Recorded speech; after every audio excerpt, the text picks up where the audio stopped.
आप सभी का दिव्य साधना चैनल में बहुत बहुत स्वागत है। आज हम बात करेंगे हमारे सनातन धर्म के अनुसार हमारे दो महान ग्रंथ हैं। एक श्री रामचरितमानस, दूसरा श्रीमद् भागवत गीता। ये दोनों ग्रंथ हिंदू ग्रंथों में विशेष महत्व रखते हैं। आजकल हम श्रीमद् भागवत गीता के 18 अध्याय जिनके श्लोकों की व्याख्या सरल और आसान शब्दों में कर रहे हैं। अब तक हमने श्रीमद् भागवत गीता की भूमिका की व्याख्या की और उसके पहले अध्याय जिसका नाम है कुरुक्षेत्र के युद्ध स्थल में सैन्य निरीक्षण के श्लोकों की व्याख्या हमने सरल और आसान शब्दों में कर चुके हैं। अब आगे करेंगे श्रीमद् भागवत गीता के दूसरे अध्याय जिसका नाम है गीता का सार। यह अध्याय बहुत ही हमारे जीवन में महत्वपूर्ण स्थान रखता है, क्योंकि इसमें भगवान श्री कृष्ण जी ने अपने मुखमंडल से गीता का महत्व बताया है और कहा है, अगर हम अपने वास्तविक जीवन में इस गीता के सार को अपनाएंगे तो हमारे जीवन का उद्धार हो जाएगा और वास्तविक ज्ञान की प्राप्ति भी हो सकेगी। अगर हम इसको ध्यानपूर्वक पढ़ेंगे और उस ज्ञान को वास्तविक जीवन में धारण करेंगे। मेरी आपसे प्रार्थना है, आप इस गीता के सार के श्लोकों की व्याख्या जो मैंने सरल और आसान शब्दों में कर रही हूँ उसका श्रवण अवश्य करना।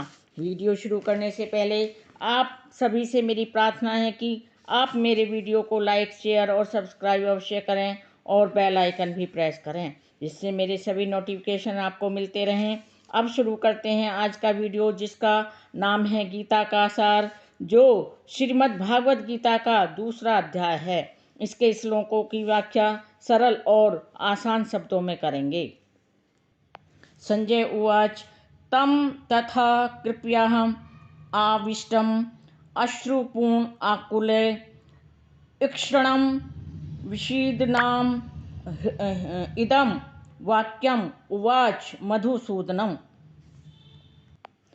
संजय कहता है, धृतराष्ट्र की करुणा से व्याप्त शोक युक्त अश्रु पूरित नेत्रों वाले अर्जुन को देखकर मधुसूदन कृष्ण ने ये शब्द कहे।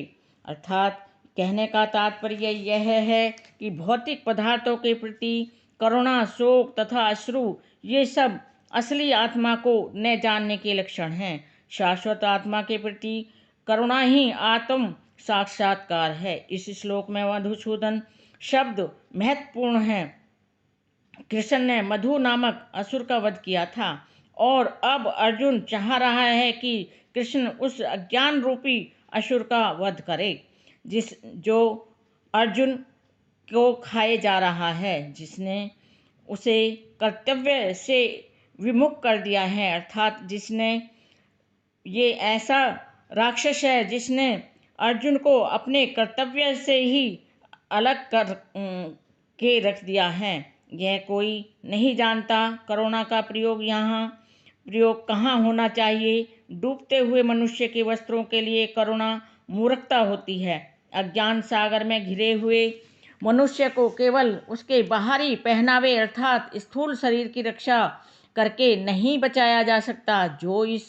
जो इसे नहीं जानता और बाहरी पहनावे के लिए शोक करता है अर्थात रुद्र करता है, वह शूद्र कहलाता है। अर्थात वह वृथा ही शोक करता है, अर्थात वह बेकार में ही शोक करता है। अर्जुन तो क्षत्रिय था, अतः उसे ऐसे आचरण की आशा न थी, किंतु भगवान कृष्ण अज्ञानी पुरुष के शोक को विनिष्ट कर सकते हैं। अर्थात कृष्ण जी तो भगवान हैं, वे तो ऐसे अज्ञानी पुरुष के शोक का विनाश कर सकते हैं और इसी उद्देश्य से उन्होंने श्रीमद् भागवत गीता का उपदेश अर्जुन को दिया था।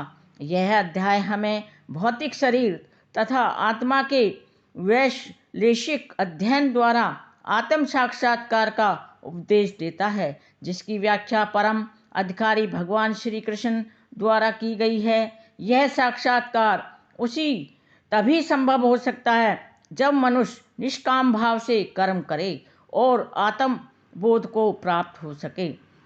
आज की व्याख्या हम यहीं समाप्त करते हैं। आगे के गीता के सार की श्लोकों की व्याख्या कल करेंगे। मेरे वीडियो में अंत तक बने रहने के लिए आप सभी का कोटि कोटि धन्यवाद। नमस्कार। मेरी आपसे प्रार्थना है कि आप कमेंट बॉक्स में जय श्री कृष्ण अवश्य लिखें। शुक्रिया।